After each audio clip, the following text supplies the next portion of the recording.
One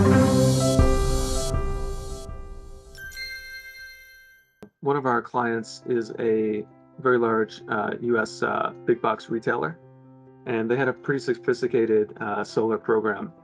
When we first met with them about 8 years ago, we realized that they had an initial challenge of figuring out which roofs to put solar on, and they were kind of in the middle of this process. They had already put about 500 solar arrays up around the country.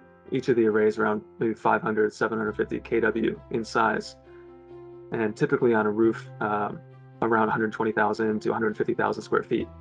As we started digging into this and helping them in their program, they really had a challenge with some of the midlife roofs. Some of them were maybe 10 or 15 years old, with about 10 or 15 years left of life, or in some cases less. And they had solar arrays that were much younger.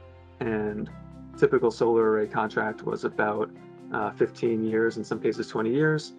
And what we found was that there was a big delta between how much life was left in the roof and how much life was left in the solar array. And some of these projects were owned and some of them were leased through a PPA.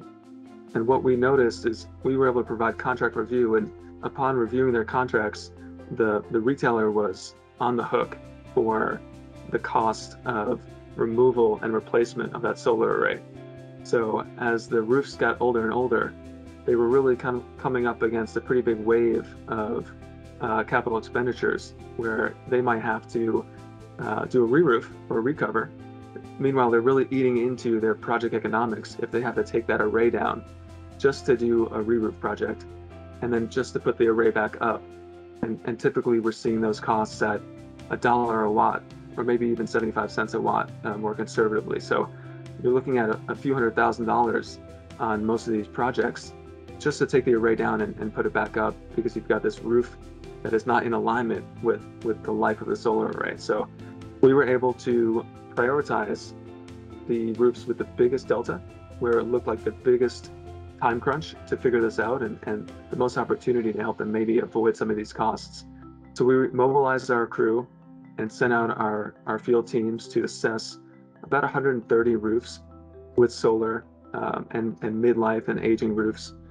And we did an assessment on all of these with the goal of seeing exactly what condition they were in and finding out what options they might have to better manage these roofs. And at the end of that, we found about 30 roofs and 30 situations where we could help them avoid the cost of demobilizing that solar array and making it to a critical point in the contract where they were past the contract term. And at that point, say it's 15 years or 20 years, whatever it stipulates in the contract, they're no longer on the hook for decommissioning that solar system. And then a developer, in the case of a PPA, would be the one who's financially responsible. So in 30 cases, we were able to help them avoid about $350,000 each, bringing that to about $10 or $11 million in cost avoidance, simply by finding a repair strategy for the roof, managing their leaks and understanding their risk tolerance for leaks and operational interruptions in the stores, and then really building them a plan for how to get those roofs to those critical points.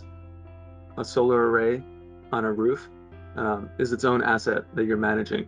And when you put it on a roof or you put it on a parking lot, you then have to think about how those two things are going to work together. This could be the same sort of approach for any of the building assets that a large portfolio owner has, where you're looking for a way to keep them in service for longer, to understand what condition they're in, and to try to reduce risk and lower the total cost of ownership over time.